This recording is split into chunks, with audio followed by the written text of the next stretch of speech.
오늘부터 새롭게 마태복음을 시작하도록 하겠습니다. 마태복음 1장 1절부터 17절입니다. 오늘 본문의 배경이에입니다. 저자인 마태는 예수님의 계보로 복음서를 시작합니다. 계보는 당시 혈통을 중시하던 유대인들에게 매우 중요한 것입니다. 마태는 유대인의 계보를 보아도 예수님이 아브라함의 자손이자 다윗의 후손으로서 약속된 메시아라는 사실을 말하고 싶은 것입니다. 그래서 아브라함부터 다윗까지 14대, 다윗부터 바벨론 포로 때까지 14대, 바벨론 포로 때부터 예수님까지 14대를 요약적으로 보여주고 있습니다.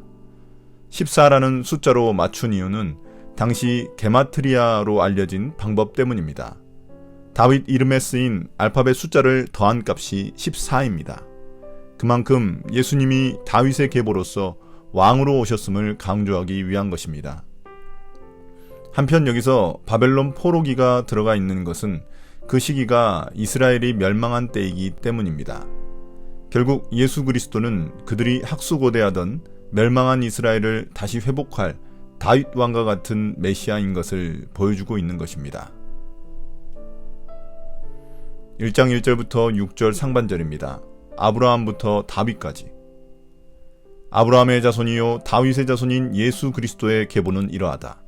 아브라함은 이삭을 낳고 이삭은 야곱을 낳고 야곱은 유다와 그의 형제들을 낳고 유다는 다말에게서 베레스와 세라를 낳고 베레스는 헤스론을 낳고 헤스론은 람을 낳고 람은 아비나답을 낳고 아비나답은 나손을 낳고 나손은 살몬을 낳고 살몬은 라합에게서 보아스를 낳고 보아스는 룻에게서 오벳을 낳고 오벳은 이새를 낳고 이새는 다윗 왕을 낳았다.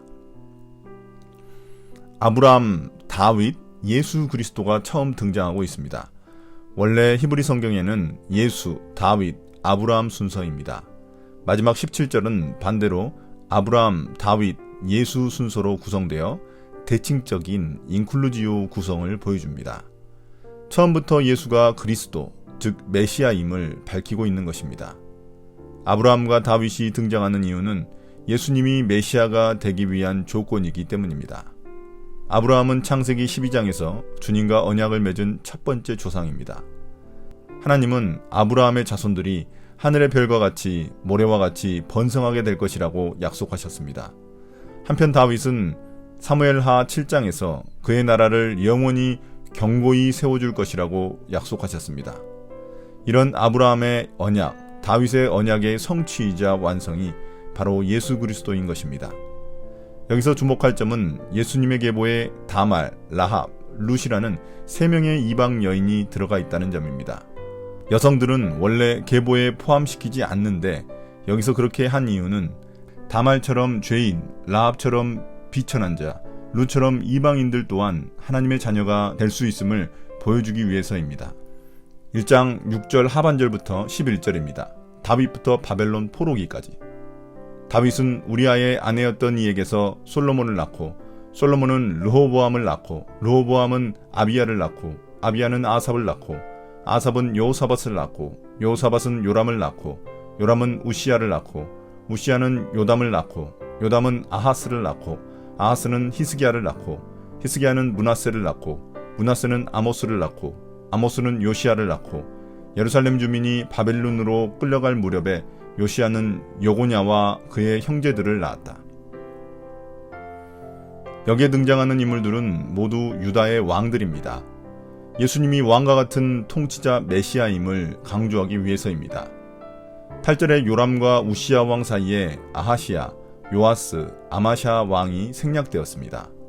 14대를 맞추기 위해 의도적으로 생략한 것입니다. 11절에 소개된 여고냐는 여호야김을 의미합니다. 여호야김의 아들 여호야긴과 이복 동생이었던 시드기야는 넣지 않았습니다. 한편 다윗의 아내였던 밧세바의 이름이 등장한 것은 가늠한 여인도 예수님의 족보에 들어가 하나님의 백성이 될 수 있다는 것을 보여줍니다. 1장 12절부터 17절입니다. 바벨론 포로기부터 예수 그리스도까지.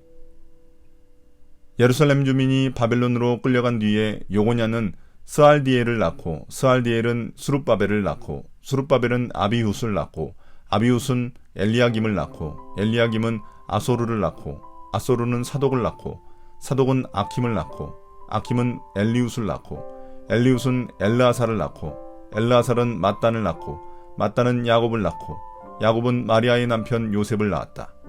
마리아에게서 그리스도라고 하는 예수가 태어나셨다.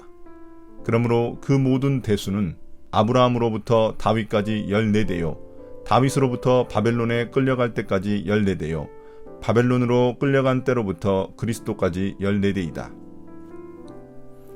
이제 바벨론 포로기는 여고냐, 즉 여호야김의 아들 스알디엘로부터 시작합니다. 스알디엘은 성전 재건을 시작한 수룹바벨을 낳았다는 점에서 의미가 있습니다. 한편 16절에서 마태가 요셉을 마리아의 남편이라고 소개합니다. 원래 요셉이 예수를 낳았다고 표현해야 하는데 대신 마리아에게서 예수가 태어나셨다고 표현합니다. 마리아가 낳았다라고도 표현하지 않습니다.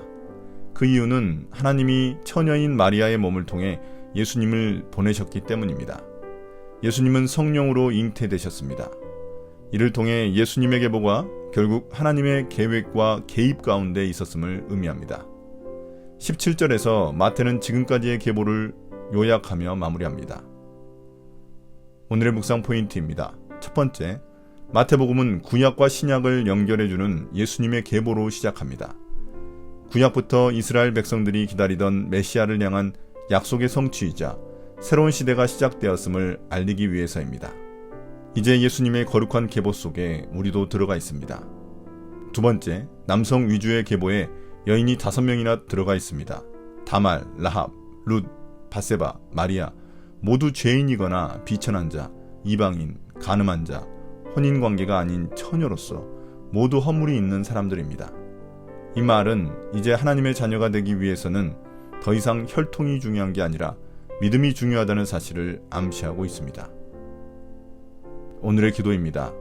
계보 속에 드러난 하나님의 놀라운 계획과 개입을 보며 제 삶에도 개입하시기를 간절히 원합니다. 오직 믿음으로만 예수님의 계보에 들어갈 수 있음을 고백합니다.